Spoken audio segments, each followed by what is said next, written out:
Primer on risk. Today I'd like to cover with you the somewhat murky topic of risk. It's a word we all use and intuitively understand, but few can define it with any manner of precision.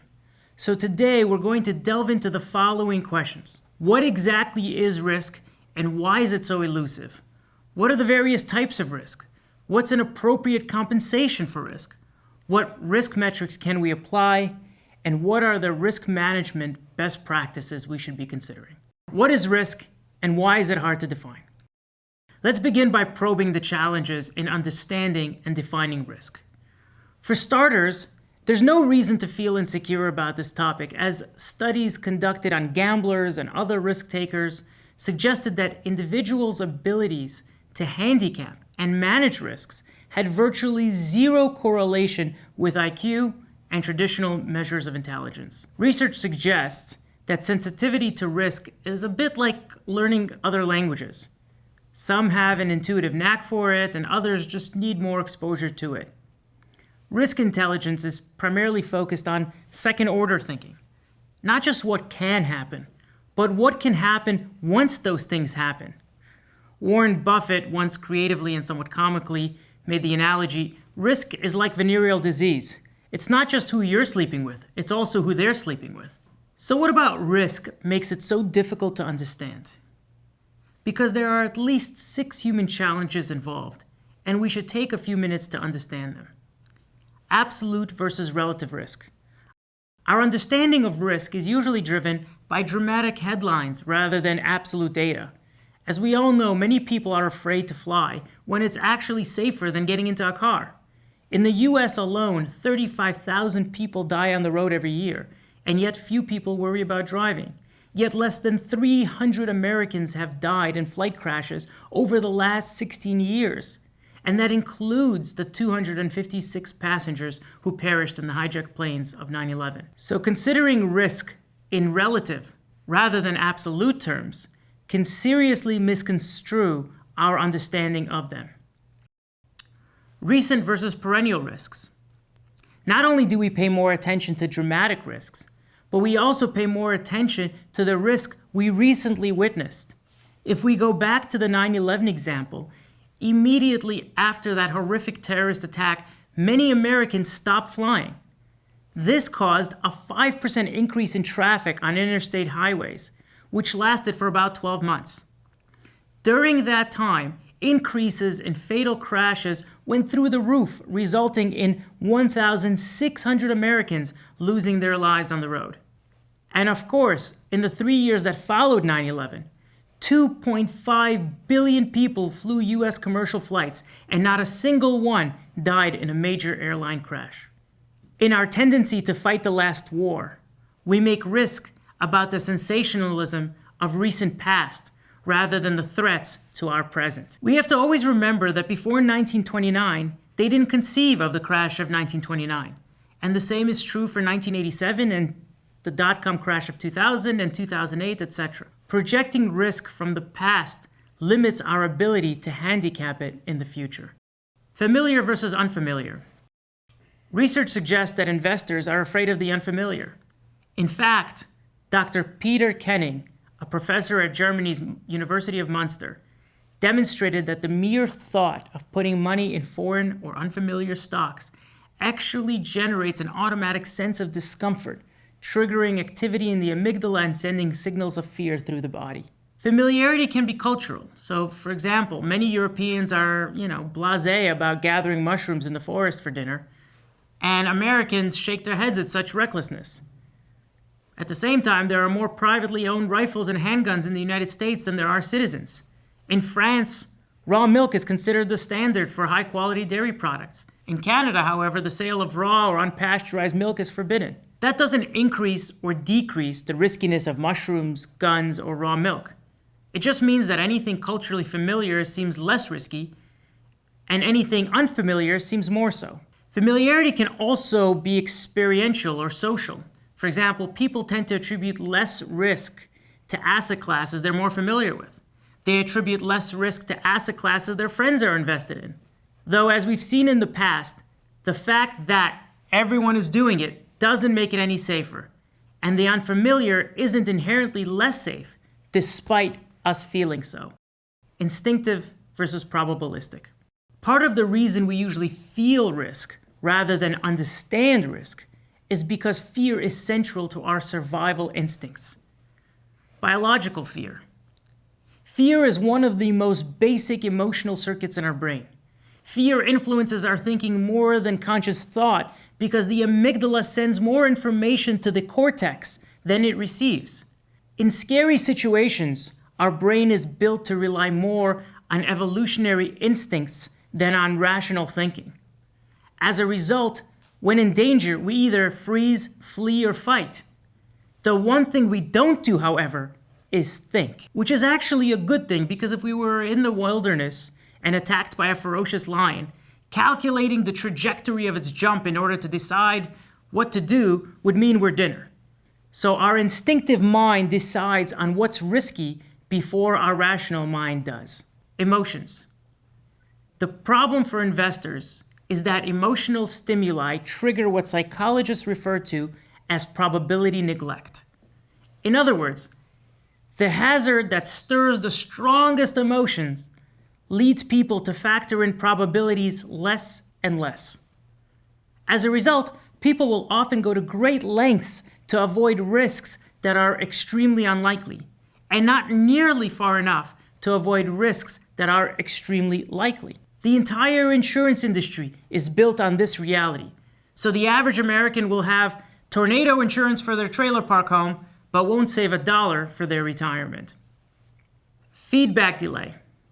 What exacerbates instinctive thinking and reduces probabilistic thinking is the lack of immediate feedback. For example, research shows that when doctors claimed that the patient had a 90% chance of having pneumonia, they were correct only 15% of the time. Whereas when weather forecasters predicted 90% chance of rain, they were actually correct 90% of the time.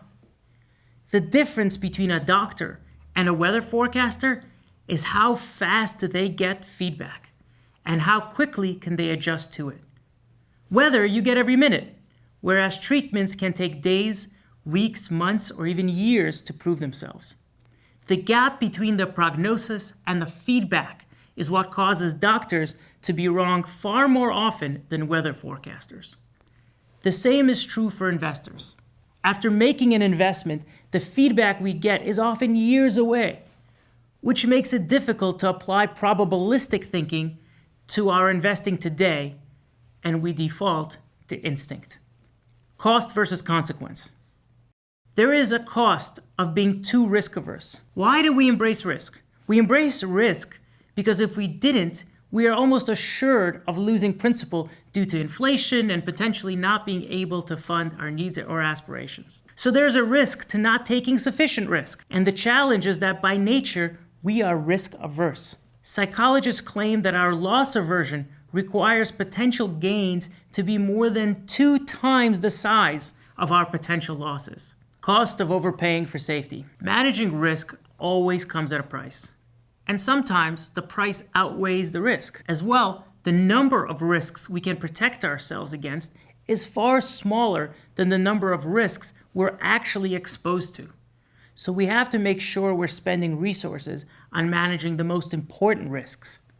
And sometimes we spend too much on protecting against the less significant risks. The investment parallel would be grossly overpaying for the perception of safety.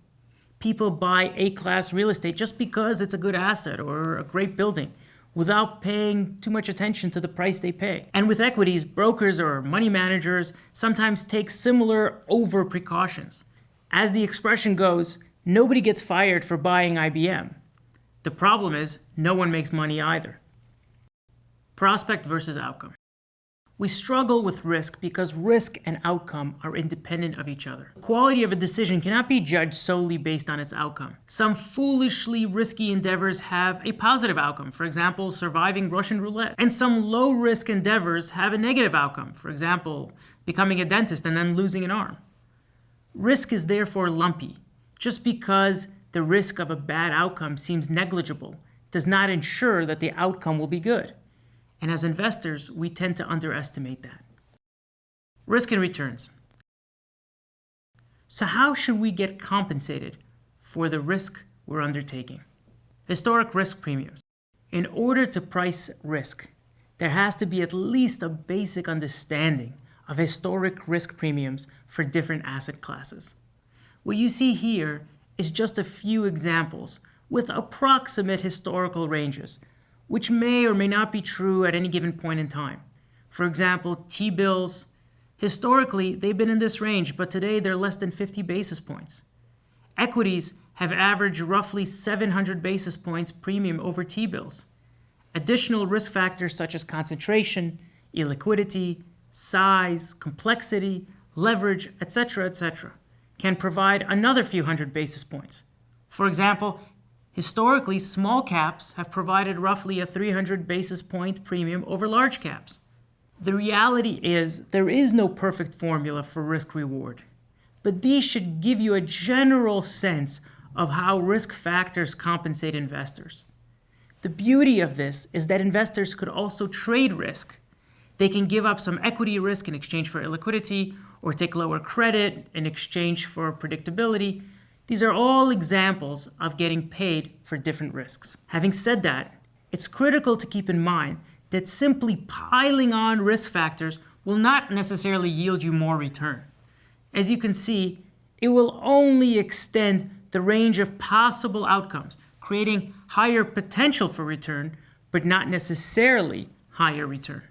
It could extend the range to the positive, to the negative, or in both directions, and the return could end up being anywhere in between. More important than the distribution is the asymmetry of returns. Is the range of possible returns asymmetrically in your favor?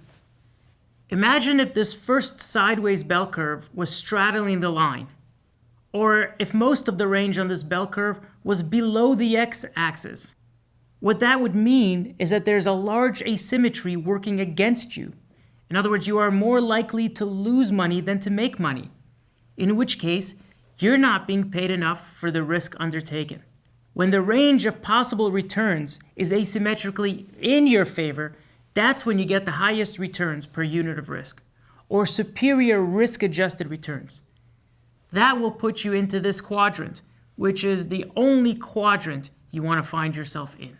Risk types, factors, and considerations. There are ultimately three forms of risk that we can be exposed to: systematic, unsystematic, and behavioral risks.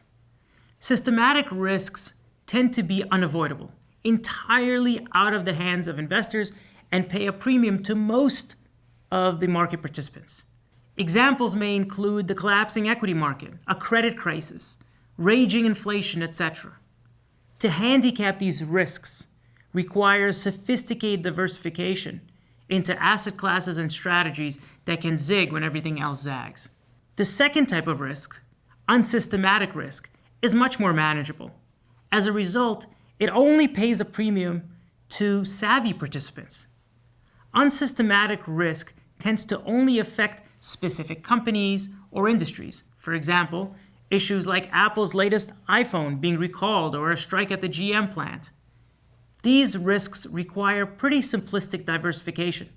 Most studies suggest that merely having 15 to 25 different stocks will protect against this. The third risk type is behavioral risk. This risk type has less to do with the market and more to do with our reaction to the market. Interestingly enough, investors exposing themselves to behavioral risk don't get paid a premium for that exposure, so there's only downside. And since it affects every investment decision we make, this is a risk that can most benefit from the inclusion of an objective third party, in other words, an external consultant, advisor, consigliere, so on. Besides risk types, there are also risk considerations. Some are unique to the opportunity, like the amount of leverage or the competitive landscape, and some are unique to the preferences of the investor, like liquidity, time horizon, or the level of transparency. And all of these have to be taken into account. Risk metrics. There are countless risk metrics, and these are some of the most common risk metrics employed. Standard deviation is the measure of volatility.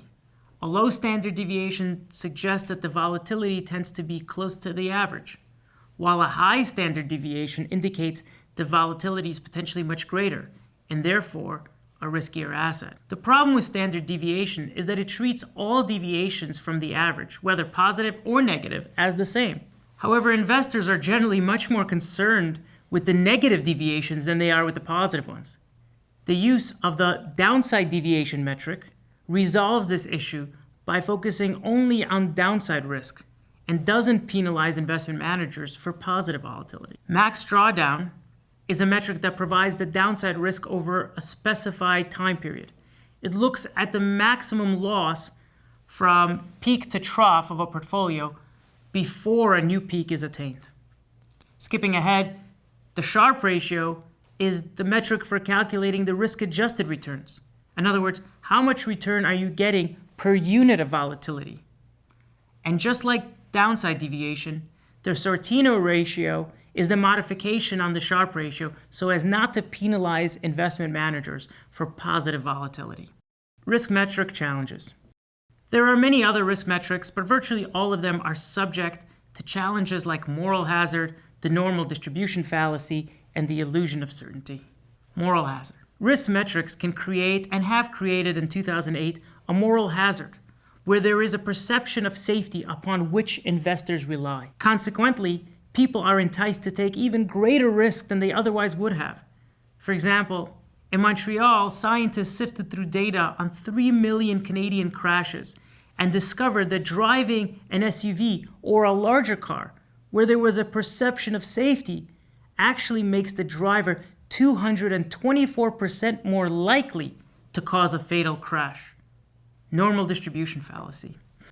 Risk management goes back to the early 1700s when Jacob Bernoulli developed the law of large numbers and Abraham de Moivre developed the bell curve.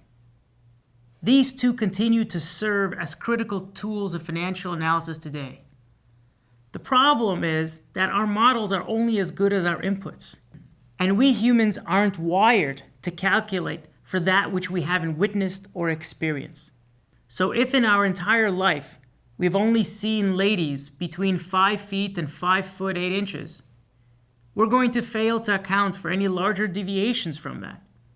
These deviations from a traditional bell curve is what economists and statisticians refer to as fat tails, tail risks, or what Nassim Taleb has referred to as black swans. What this means is that outcomes can be a lot more extreme than any risk model can predict. These fat tails have caused a lot of pain to many financial institutions because of their belief in their risk models. For example, the VAR metric, the value at risk metric, that many financial institutions use was supposed to synthesize a crazy array of risk factors and translate that into a single number which can be shared with decision makers. The problem is that VAR missed virtually every financial crisis, from Black Monday to the Asian crisis to .com to the 2008 global financial crisis, and organizations lost billions despite their VAR models predicting nominal risks. Certainty illusion. People have a high need for certainty. That's why we want to believe the experts, why we look for forecasters and fortune tellers, and why we fall for that sure thing gimmick from the manufacturers of certainty. We are vulnerable because of our own struggles with uncertainty. It is therefore important to clarify the distinction between risk and uncertainty. Risk describes expected payoffs when the probability of occurrence is knowable. Uncertainty deals with outcomes. So while risks can be certain, for example, insurance companies know that people are going to die, and uncertainty can be de-risk, for example, if you've gotten all your money out of an investment.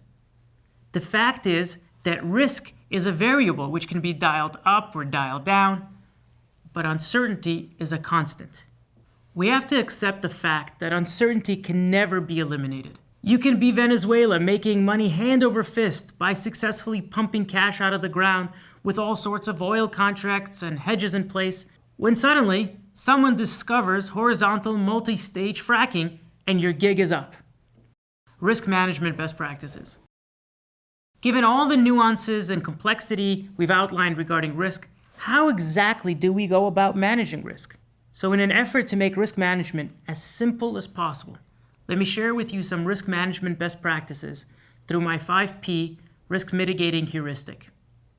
Purpose.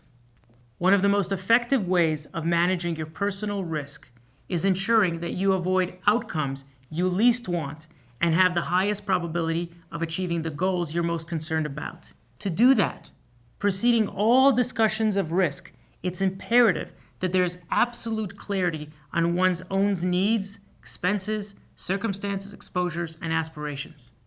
Figure out how much risk is required to get what you want. Determine risk capacity to get what you need.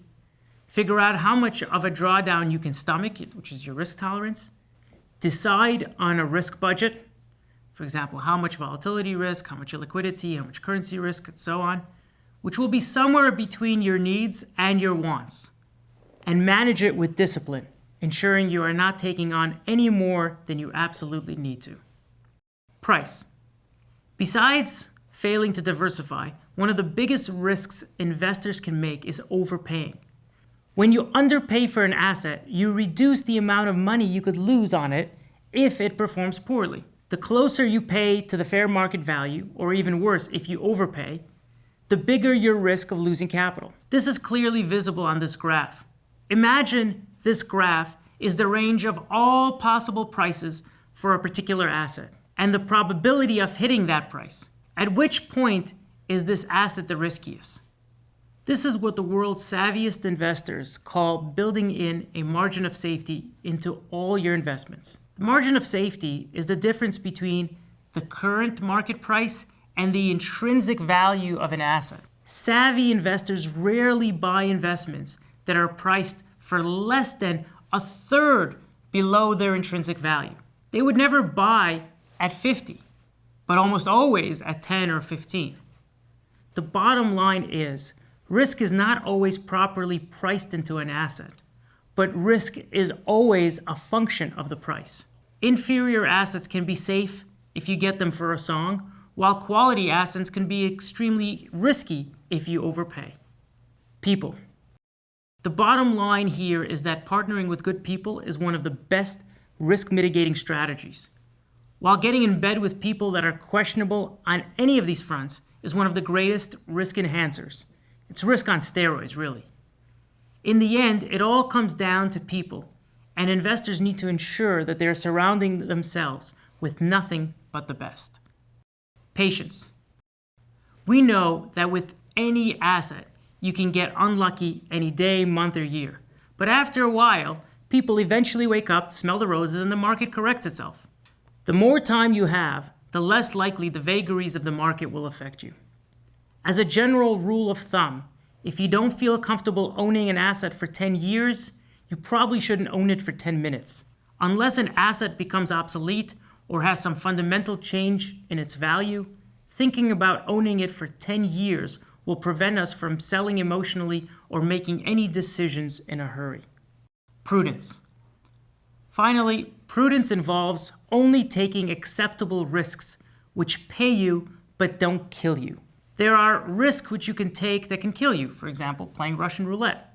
And there are risks which you can take which don't pay you, for example, overpaying or being neglectful of your investments. But neither of those are acceptable. Risk intelligence involves the ability to distinguish between the kinds of risks that must be avoided because you may experience permanent loss of your capital, and the kinds of risks that must be taken to ensure that you meet your objectives. Summary. Let's quickly summarize the key points from today's discussion. We said that risks are psychologically and physiologically difficult for us to understand, and it's a skill that requires cultivation. We said that risk doesn't yield more or less for us. It simply extends the range of possible outcomes. We talked about 3 types of risk: systematic, unsystematic, and behavioral risks. We said that there are also many risk considerations that we have to acknowledge that are subject to the unique opportunities and people involved. We talked about protecting against all 3 risk types, requiring sophisticated diversification and the engagement of an objective third party. We said that there are a number of risk metrics which are important in theory but insufficient in practice. We said that the biggest challenges are illusions of certainty, which the world, unfortunately, doesn't offer. We outlined why risks can't be avoided or perfectly measured. They can only be managed. And we discussed the 5 P's of risk management: purpose, price, people, patience, and prudence.